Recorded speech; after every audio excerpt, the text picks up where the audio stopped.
Warga Kota Bandung itu memiliki istri atas nama Saudari DM.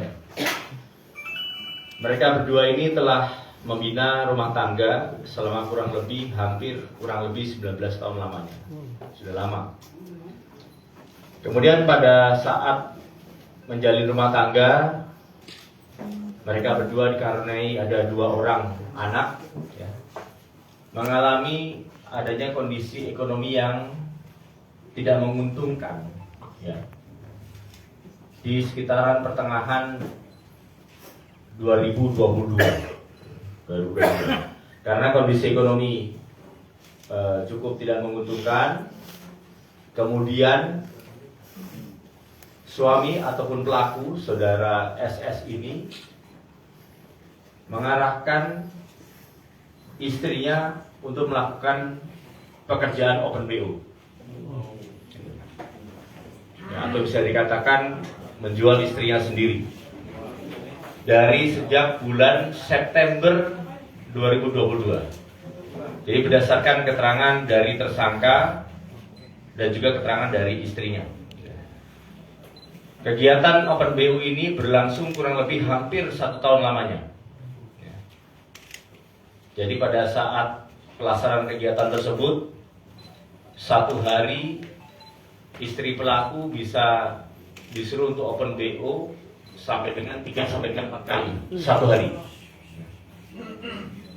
Sehingga di situ terdapat keuntungan bersifat ekonomi, sehingga dalam waktu kurun 1 tahun itu banyak keuntungan-keuntungan ekonomi yang didapatkan, sampai bisa beli motor 8 buah unit, kemudian ada mobil, dan termasuk mencicil perumahan, ya, di daerah Cikampek.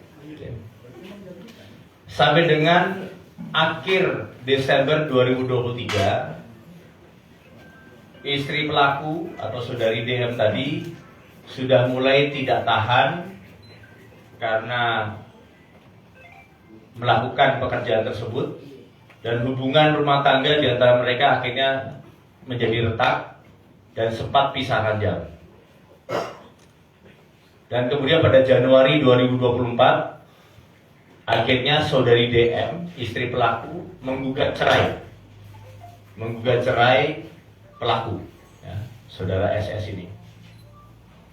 Nah, setelah menggugat cerai, kemudian timbul kecurigaan dari pelaku, saudara SS ini, kenapa istrinya tiba-tiba menggugat cerai. Dan kemudian singkat cerita, ternyata pada bulan April 2024, tepatnya tanggal 28, itu hari Minggu, ya,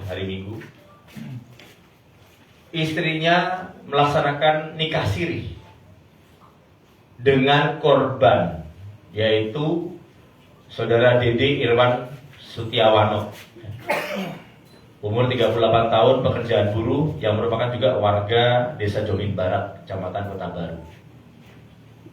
Pelaku akhirnya mengetahui sang istri sudah menikah siri kembali pada tanggal 28 melalui adanya postingan Facebook.